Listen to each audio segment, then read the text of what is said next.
In 2009, my third eye was activated. And since then, I've been able to see through the veil.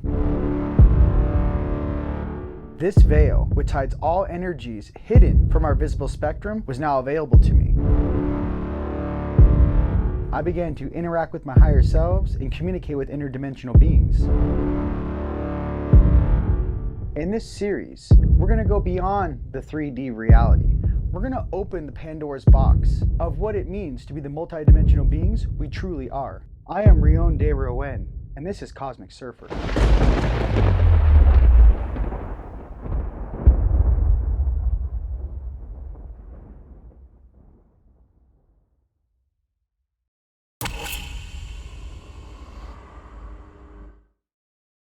Namaste and catch my family, and welcome to another episode of Cosmic Surfer. I am your host, Rion. I'm joined here with my brother, Captain Randy Cramer. Randy, thanks so much for being on the show. Oh, thank you so much for having me. Randy. Please explain to our audience across planet Earth who you are and how you gain these expertise.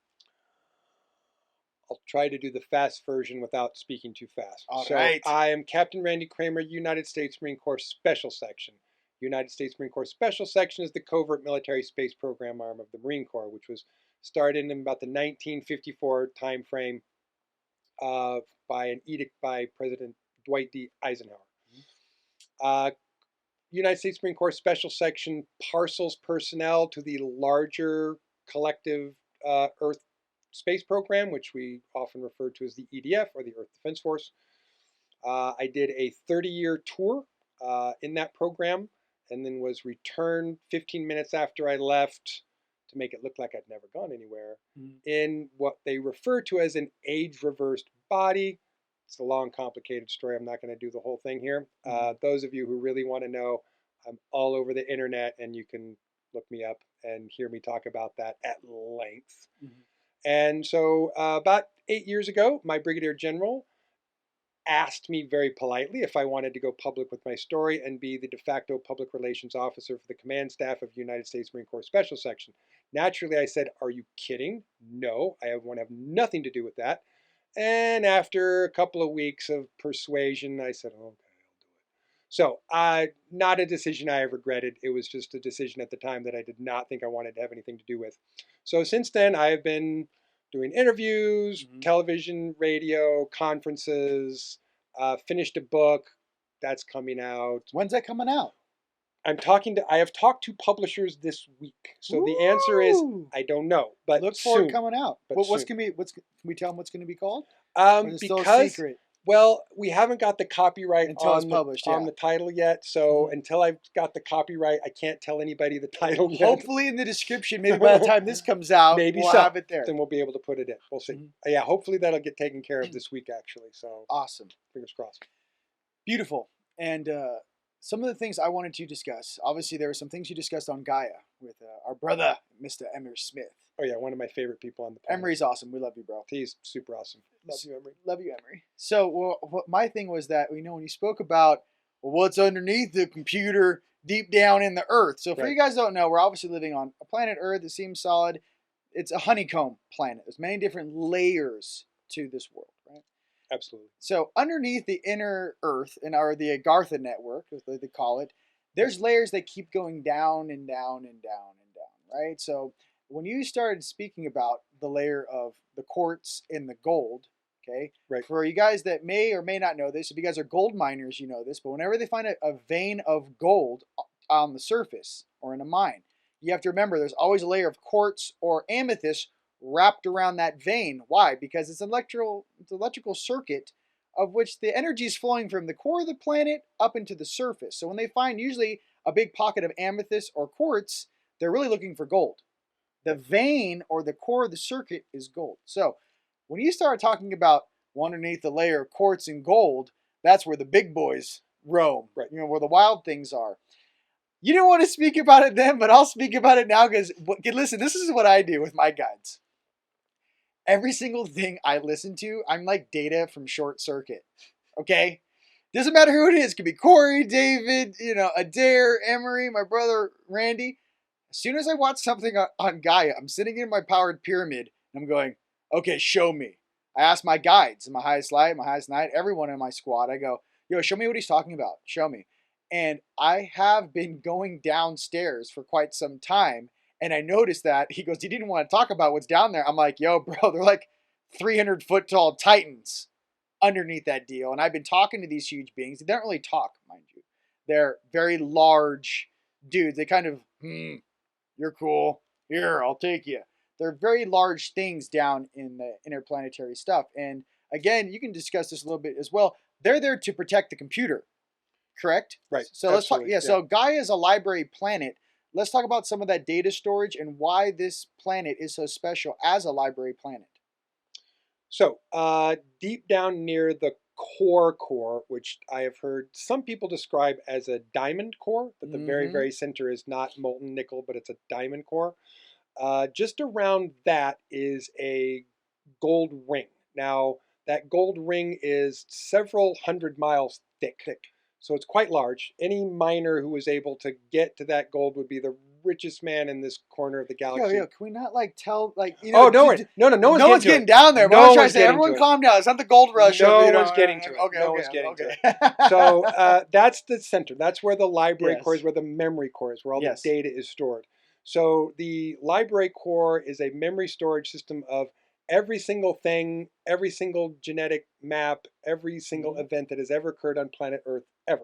Yes. Now, because it's also a library hub, means that there are duplicate copies of the same information for a number of planets that surround us. So for about 10,000 plus other worlds, their copies of what's in their libraries and their center is also recorded here. So, for instance, if let's just choose one at random. I would say, like, imagine copying a playlist from your iPod to your hard drive. Now, everyone on a different planet has an iPod. They want to put their music selection on your hard drive as a backup. One way to look at it. Yeah. What I was going to say is, let's say Saturn got hit with an asteroid that was a third of its size and it obliterated the entire planet. Well, that would blow up its library, blow up its center core. And its genetic material. And everything would be lost. Yeah. Unless there was a copy somewhere. So like the Library of Congress, they got a copy of every book everywhere, somewhere. So there's a copy here so that all that information would not be lost. Yes. Now, just outside of that layer, between the Agartha layer and the library layer, the core layer, is, we call it the realm of the Titans, which is essentially a place where these very, very, very large beings, which can vary from 100, 150 feet tall to about 350. Yep. Many of them are hundreds of thousands of years old, if not more so. Now, if you were to see one of these things, you'd probably be terrified and poop your drawers because they're big and they're terrifying. They appear like monsters or like giant kaiju, but that doesn't mean that's what they are. They're quite sentient, actually pretty nice, but it doesn't mean they're going to take any crap from anybody. Right. And anybody that wanted to get to the core would have to go through them. And let me put it this way, no one's getting through them. Nope. So the core is very safe. The library is very safe. In fact, they're not often allowing of interlopers come through that space at all. You have to have a fairly developed lower chakra system just to get into that space to be considered to have access. And they don't just let anybody across that field that wants to. You have to negotiate with one of the beings that already lives there for them to be able to give you a ride. Otherwise, you're simply not getting to the library, and you're not simply getting to the middle at all, ever. So basically, without a library card that can be scanned and cleared, you're not getting your to the library middle. card. Also, from my experience with these beings, because when I asked, was the planetary guardians I see in the sky with my third eye, are those the projections of the 3D vessels that are actually in the core of the planet? And they were like, whoa, you figured that out? So imagine the huge dudes. I don't know if you guys have your third eyes on. There's huge guys that are projected up on our field on the skyline that are big dudes that actually reach through the dimensions and make adjustments. So, because I was, Sean was asking me, was like, well, wouldn't they want to come up on the surface and check it out? I'm like, I think they are. I think their energy body is actually be the big dudes actually that are planetary guardians in the sphere, dimensionally. Well, and they started out living on the surface or kind of going back and forth. Yeah. But way before the dinosaur eras. Time ago. Way before like I said, the dinosaur periods. Right. And now they just occupy this inner space, what we call the secondary layer. Right. The Agartha we call the primary layer, the first layer. Hmm. Secondary layer is the realm of the Titans, and then the library is the third layer, or the third level. Beautiful. So, can we talk about a little about not only the planetary library, but obviously then the Akashic records, right? Because there's an Akashic records, which I find is like 3 floors up in dimensionally on the surface. Right. Then there's like the planetary Akashic records, which is almost like recorded in the courts of. You go to like, for example, Mount Shasta. If you go to Mount Shasta around the uh, southeastern side, you don't go on the hiking trail. I don't know if you're telling this, but there's an entrance on that side about about between 8.5 and 9,000 feet. And the issue is with some of that information. I noticed when I was there holographically, they have many different simulations happening in real time, just like when you talked about the on Venus, the fourth density city. There's different cities that exist on this planet right now in a higher density. Your eyes only see in a visible range of light at 30 frames per second. When your adrenal gland fires, you see at 60 frames per second. That's why many people, when they get in a near-death life experience, everything's slowed down. And I'm like, nah, bro, you're seeing twice as fast. You're gonna be okay. So with some of these things in this inner earth plane, and some of the things and the wisdoms we want to share, what do you think their take is on obviously the surface and where we are right now? Because I know that the Agarthans, for example, were concerned at the U.S. Not just the U.S. military, but the technology of this planet has gotten to a point where they can actually reach us with some of these things they have developed. Correct. Right? You know what I mean? So what are some of the concerns? Obviously, war sucks, first and foremost. No one likes war, okay? Sometimes we have to do things we don't want to do, but, in order to move along and, clear some things up, let's just say, sometimes it's a necessity at times, right? In Certainly. small doses. Okay. Right. What are some of the things you feel with our technology right now that could actually help humanity, right? Right? As far as fix the oceans, as far as like some of those harmonic deals, what are some of the things that we could use right now that would actually benefit humanity and actually show for all those guys watching the show downstairs what our true potential is? Well, I'll give you one example right off the top of my head. So, for instance, let's say you're living in a city that has large sulfur dioxide clouds hovering over the city, lots of smog. If you were to take the vibration of a rain cloud and you were to project it at that sulfur cloud, and with a high enough of a emitter, it would change the molecular density of that sulfur cloud into water vapor, essentially just turn into a rain cloud. So it's possible to take a lot of the airborne pollution and turn it into rainwater, turn it into vapor clouds. Beautiful. Same thing's true with the oceans. There's a lot of pockets of pollution in the ocean that you could just convert straight back to H2O. So a lot of that technology can literally convert the damaging molecules and atoms of toxic substances. Because they do it on the atomic level. Yeah, and convert them to the more inert ingredients that don't harm anybody, like water. Beautiful. Titans, assemble! So Randy, let's talk about some of the different architecture that is out there in the solar system, and some of the different architecture you've experienced out there in the galaxy. Oh, sure. Yes. That's a fun one. So there's one of the more interesting technologies are these. Basically, they're like a laser digger that evaporates solid stone. Oh, that's awesome. So now we have some sites here on Earth that some people have heard of. Well, they got the cobalt laser drill that turns the walls into glass. Right. Right. But there's a couple of sites. I know there's one in India. I know there's another one sort of like near the Nye Valley, where you have these carvings which appear as if the entire structure has been carved out of solid stone. Well, it has. So what they did was, essentially wasn't done by hand. They have computers to do this stuff. Right. And they put the machine in, and it literally burns away with a laser, evaporates the solid stone around the archways, around the doorways, around the buildings themselves. So you think that one temple in India that's etched out of stone, it was cut with a laser? 100%. Gotcha. They actually did some math and figured that if it was done by hand, and it's almost impossible. And if they had, so many hundred of workers working every day, 12 hours a day, it still would have taken 30 years to pull out all of that stone, which again is just way too long. So a lot of that is done with a super fast laser that evaporates the solid stone right out of the air. Those are awesome. I'd like 3D yeah, printing. 3D printing. Yes. Yeah, the ability to build a structure using a 3D printer that is able to put things together. And some of the 3D printers are massive scale, so that they can put together structures that are, you know, Right.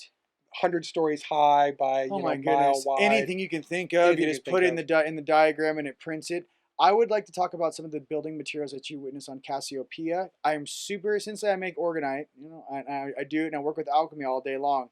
When you're talking about, you know, oh, it's more of like a liquid they spray and then it gets hard. I was so fascinated. Yeah. Do you even know or have any idea what the combination of the chemicals are? Or like, you know? I've had it explained to me by someone who is in construction there, but I Right. have to say it kind of went right over my Well, head. let's explain to them exactly what we're referencing. But let me put it this way: it's a material that, in its natural state, in its sort of pre-construction state, is a liquid, Gotcha. like a resiny, Like a resin. thick liquid, Mhm.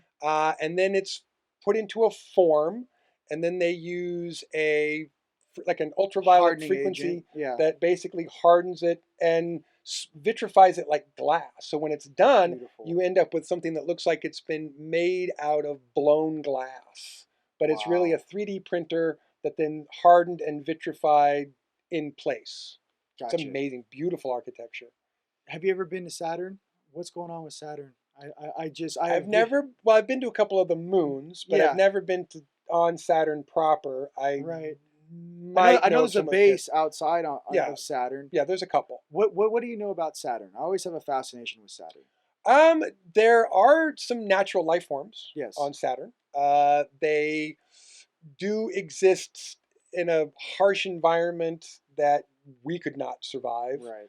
Uh, there isn't, that I know of, a sentient technological life form that lives on Saturn, but you do have a lot of animal life form, plant life form Hmm. that does exist underneath all of those stormy clouds, and are quite fascinating because they exist in these crazy pressures, in these Right. crazy environments with hundreds of miles an hour winds, Right. and still manage to thrive, survive, and, you know, consume minerals and gases and gas out, and sustain. Right. It's a kind of life that, well, okay, so extremophiles. There are places in the bottom of the ocean where you've Where you got, exist on the you know, vents. a Yep. shrimp, a species of shrimp that lives in hot sulfur vents And that, high and pressures. high pressure, and you're like, Hmm. what? How can that live there? Right. So imagine things that have been exposed to even more extreme environments over time that are still just like, hey, we're good. This is where we live. This is what we eat. This is what we poop. We're good. Gotcha. So there's life forms like that too. Venus. Venus is a situation where what lives there in 3D is mostly microorganisms. It's Right. mostly small life. I don't think there's anything bigger than a frog or a wombat that probably lives on the surface. But Gotcha. again, these are things with tough shells that can breathe ammonia and breathe Right. methane and poop out nitrogen and stuff like that. So there's that in the 3D. And then in 4D, you're talking about water, green trees, breathable atmosphere, civilized life. Right. Um, the Hathor is what we refer to them as, because if you look at the carvings in the Temple of Hathor, Yes. they have these sort of amphibioid beings with the little floppy Yep. ears, the little different faces. Those are from Venus. They're the Hathor. Because, you know, I've heard a lot about Valiant Thor. Would you Sure. like to talk a little bit about Valiant Thor, Well, or what you've heard about that whole situation? Because a lot of people have never heard of Valiant right. Thor. Sure. Well, was from Venus, Venus, yeah. but a lot of people would say, "Hey, he doesn't look like that at all." Well, A Venusian. you're not seeing him in his Venusian form. You're seeing him teleoperate a terrestrial mammalian Nice form. form. So he's essentially steering around a human meat suit.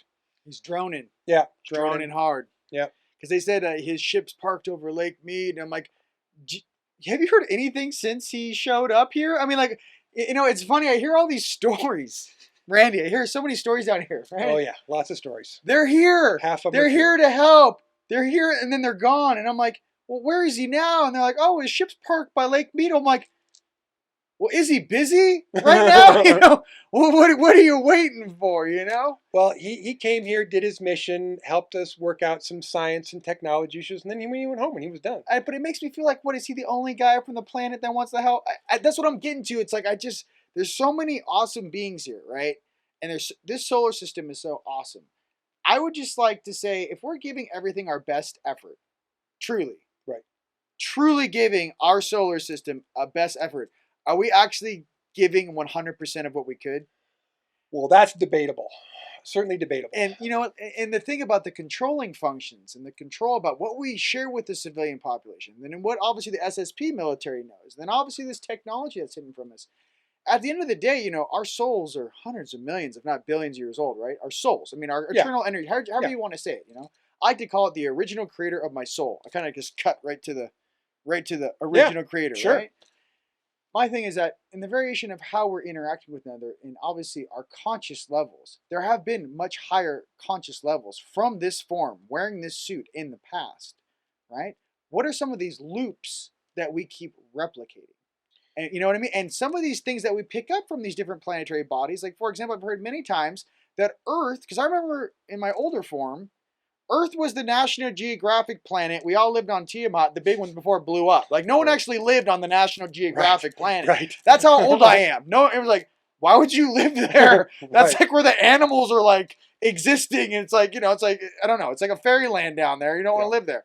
Then after some great catastrophes, they put a bunch of refugees over here. And now we're on this little National Geographic sized planet and we're interacting. So do you remember have you heard stories of the old we had with Tiamat and Marduk and all these stories with these? It's so many different variations of the story. I've heard 15 different stories of what happened to the planet that's now the asteroid belt. What was the name you got for it? I would like to hear your interpretation of it. I mean, we refer to it as Tiamat because the Sitchin books were pretty much the first resource Okay, that there we were able to pull from there. So it's where we keep it there. Yeah. There are some other names that people have given, but none of them are important because most of them are from languages that either don't exist anymore that we don't speak, so it doesn't really matter. So certainly, other planet came in with the moon spinning around. The moons collided and started to bust it up, created the asteroid belt, and then split off. What is now Earth, as well as some other chunky bits. There was another planetoid that I'm told was towed out. They just said, all right, we got to pull this out of here. And they towed it out, and it's somewhere else now in a nearby star system. And then they moved the refugees to planet Earth, and now we're here. Awesome. So excited to be here. Yeah, good times. Good times. Can we talk about what our homies are doing in Mars? What's going on in the Mars colonies? What's because listen, during the brain drain, all the greatest minds, you're going to go take into this magical place, Mars, and, you're the chosen one. And then you get there, and your kids and your kids' kids ends up being like slave labor. Yeah. So let's talk about some of our, because you guys out there on Earth may or may not have great aunts or uncles or grandparents or whatever it may be that, I don't know, they just disappeared. Right? So let's talk about our family on Mars and what's going on down there right now in the colonies. So I want to say it was about 4 or 5 years ago. There was some. So first of all, the people who live there in the colonies have been told that there's no life left here on planet Earth. Yep. That we've had chemical, biological warfare, nuclear warfare. Earth is unlivable. No one lives here anymore. It's all dead. So that they supposedly don't have to worry or think about coming back or their family members. It's just a severed limb at that point. Well, some information got to some people that started to suggest the possibility that maybe everyone on planet Earth was not dead. This had a ripple effect through the colonies, which started a worker revolt. That was about 4.5, 5 years ago. So the worker revolt turned everything upside down. There was a census that was being done about that time, and we were approaching a final number that was going to be about a 10 million population to all of the colonies. And now we're not sure because the worker revolt kind of went crazy. There are some colonies that lost a lot of territory, food, air, water was shut off. Right. We're not even sure how many people died. What we do know is that production from the manufacturing base has essentially continued, and that the ICC and the MCC, basically to either the old governing state governments that were in charge or to the new um, revolutionary governments that took over, they didn't really care who was in charge. They basically just said, look, if you can keep the production quotas, then you can, continue to keep control of your particular state colony. Right. So it's a mixed jumble right now, and there's a lot we don't know. There's an information cutoff. Yep. There's a huge obfuscation cloud, so that even some of our best remote viewers are not Have able to issues. see anything other than black fog.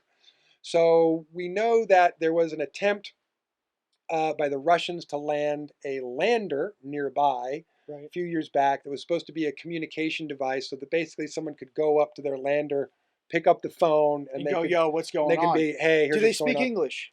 A number of them do, but these are not just American or Anglo state-run colonies. They're run by different nation states who Right. speak different languages. So Gotcha. there are multiple languages that are Languages spoken. reflected on Earth or Mars languages? I would say that these are languages that are reflected from Earth, but in some cases we're talking a few decades out, as long as it's been going. So some of the dialectual changes, Right. for instance, if you were a native German speaker I was about to say, let's talk about the Mars Germans and what they're doing over there. someone who is a New Schwabenlander from Right. Mars came back and you were speaking, you might notice some dialectual differences, but you'd still be able to speak the same language. Gotcha. Like English or American English. Yo, what up, bro? Well, or Taiwanese English or Singaporean English, which is not the same. Or Jamaican English. You ever met a Jamaican? You know what? I love Jamaican English. But if two Jamaicans are speaking it, you can't understand a word they're saying, but it's still English. Gotcha. It's dialectual that's the change. So there's some dialectual changes, but the languages are still basically the same. What can we do right now as a whole if we kick this up a notch as far as our access? Obviously there's a lot of great changes about to take place. There's obviously a lot of things happening on our planet. The one thing I'd like to say is that we are very similar in some ways to Mars because they were fighting for their independence. Mm-hmm. They're also fighting for, I know in the intergalactic space station you were speaking about that the different regulating factions there were saying, hey, you guys can't pay them $10 an hour. That's not a wage. That's right. What they need for air, water, and shelter. That's right. Slavery. Right. So if you think about it down here, while we have issues with our minimum wage and why it's such a big deal, because it actually controls the population based upon what they can do with the resources at their fingertips. So in the same way, I can say even on Mars, they're going through something very similar that we're going through right here, obviously in a much more dynamic, gnarlier way, though. Those guys are fighting for survival, right? Right. So let me take that two places. Yeah. First place I want to take that is there are a lot of people who don't understand the commercial slavery that exists on planet Earth, mm-hmm. including in this country, in the United States. The state of Florida, agribusiness probably has had the most cases of violation of the slavery laws against these agri companies for essentially mostly taking workers from Central and South America, taking their passports, not paying them wages, and essentially running them as slaves. Now, why you don't hear about this is because all of these cases have been settled out of court, so that everyone has to sign an NDS, and nobody talks about it. But right. We have a slavery problem in this country. We have a slavery problem on this planet. But there are treaties that we have signed and trade agreements that we have with species who say, look, you can't have slavery. So the way some people are getting away with it, no, we're paying them. It just so happens that we're deducting their room and board and their food and their medical costs, so they end up getting nothing, but we're paying them. That's no go. Yeah. So it has been an issue that is being struggled out and that we are continuing to work and solve on. But let me put it this way, very simply. If we don't fix the slavery problem, we could potentially lose trillions or quadrillions worth of contracts, trade contracts, yep. And we don't want that to happen. Yep. That would devastate the economy that most people don't even know is interacting with the terrestrial economy at all. Which is obviously in the trillions, which no one talks about. Oh, the terrestrial economy is in the trillions. The solar system-wide economy is in the quadrillions, for sure.